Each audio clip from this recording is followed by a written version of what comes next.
I'm Justin Davis, and this is Drone Camps RC.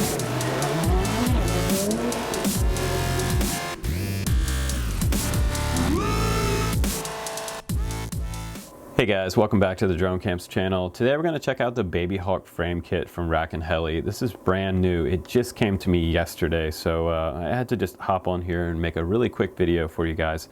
I have a couple Babyhawks sitting over here to the side that I'm going to set up on this. Now it's pretty cool. It's different than the original Babyhawk frame. Obviously that was plastic and a lot of people didn't like that, so they made something that was a nice machined aluminum and a carbon upper plate right here. So if you're not familiar with Rakon Heli, they have been around a long time. They've been making stuff for probably about a decade. And they've always been known for superior quality craftsmanship with their carbon fiber and their CNC'd aluminum parts. Now the towers that come with it, this one is separate by the way. This is for the Runcam Micro if you wanted to add that onto your Babyhawk, and I'm sure a lot of people would probably like that upgrade, so they offer that. That's probably what I'm gonna do. And then this is the original tower that comes in the kit. I would definitely suggest doing it this way. I'll just go ahead and pop this off and show you what's inside the kit. They always give a lot of stickers with their kits, which I think is pretty cool. And the frame is already partially assembled, which is kind of nice because you get an idea of how things are going to go back together here. But look at that bottom plate. Wow, this is really, really kind of fancy compared to the original Babyhawk over here on the left. But look at that. There's even a little flat spot right here for your piece of Velcro to go to. So this looks like your additional screws here, and you want to keep those all in this bag. And this is some other type of spacer here. This might go under the carbon or maybe over it right here. And we'll have to look at the directions and figure that out. You also get this standard tower, which I was showing you before. Goes in from the back, antenna comes up right out of here. It mounts to the bottom right here on the two spots right there. And this is the stickers I was telling you about.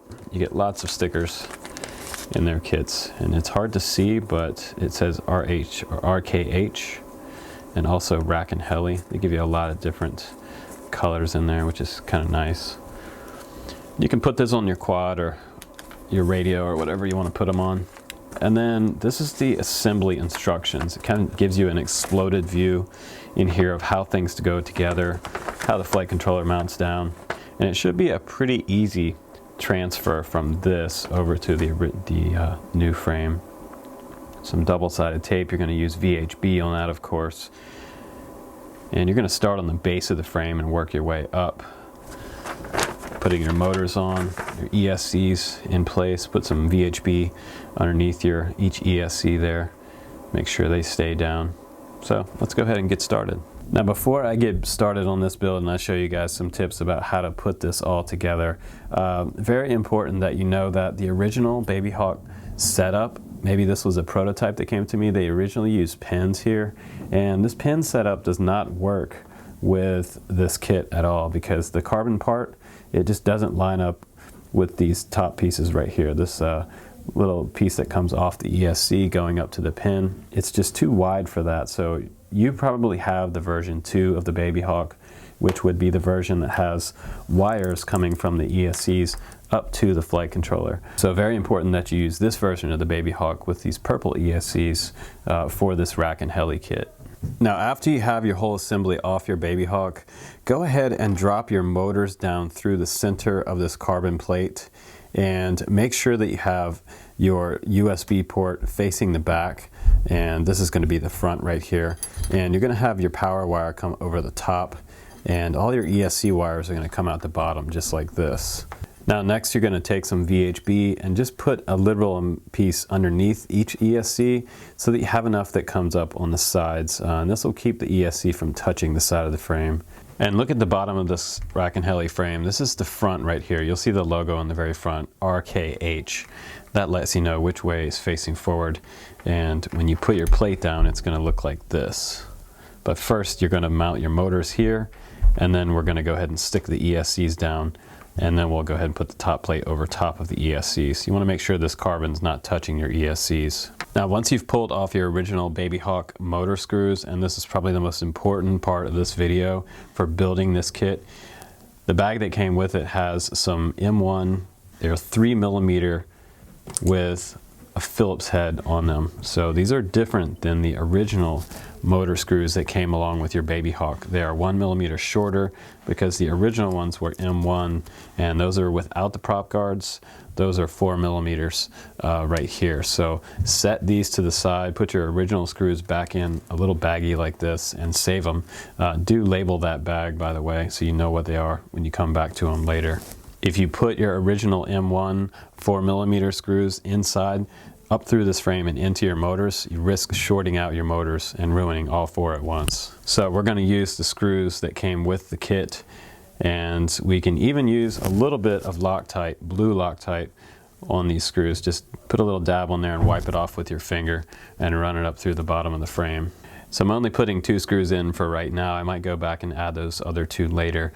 Be sure not to over tighten these because you can strip the threading up inside the motor or possibly the head of the screw. And by the way, there are 2 different types of hardware in this bag that came with your kit. One is a machine screw. It has a flat end on it, and those are for your motors. And the other end looks like a wood screw. So that one's going to screw up through the bottom plate. This little red plate right here for holding your flight controller in place. This will be a lot nicer than the original stick down version of the Babyhawk with a little piece of sticky tape there. So once you get your first motor on, you can go ahead and tuck your wires underneath the ESC right here and just move it back, and you'll see that this VHB comes up on both sides of the ESC, so it doesn't make any contact with the frame right here. And you want to have your VHB far forward enough that you don't have any chips touching the bottom of the frame here.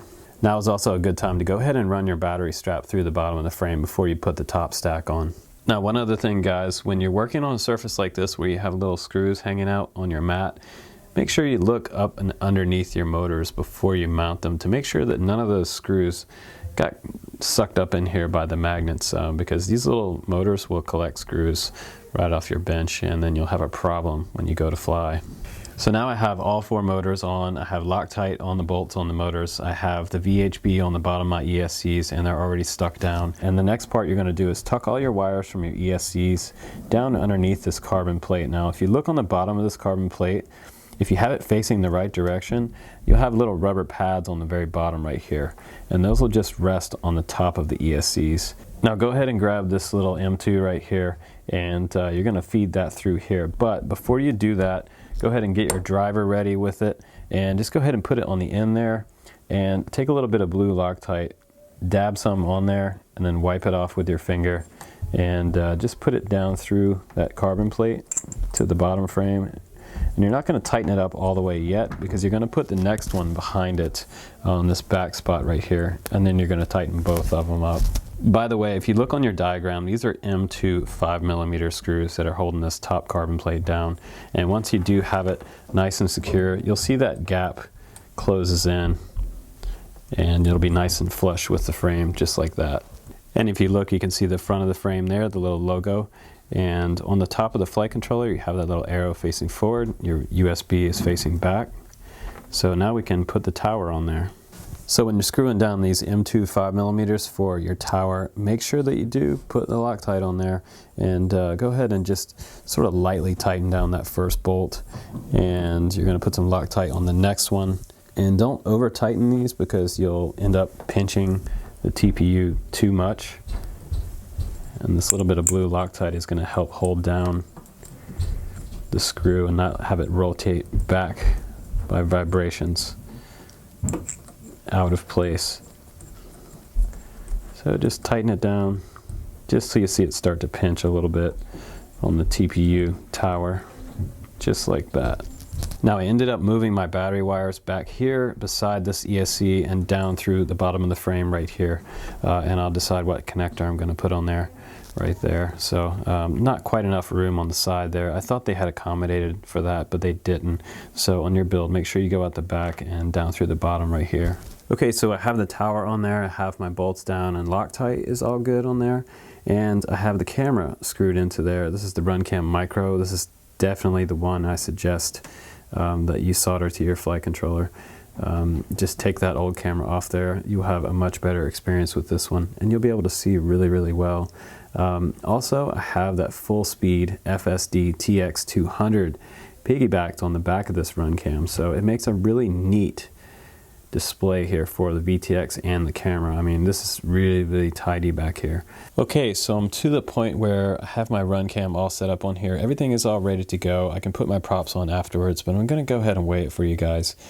First, we'll weigh the stock Babyhawk setup without the props, and the same exact receiver on there with that original camera setup and tower, and I'm at 58 grams, and I know that this one's probably going to be a little bit heavier, but let's see how much heavier. See what we're sacrificing here. 63 grams, so not a huge difference. And I also went ahead and put that JST back on there just because the stock one had the JST, so I wanted to keep it the same for you guys. But that's not bad. That's actually not too many grams different, right about 5 grams difference.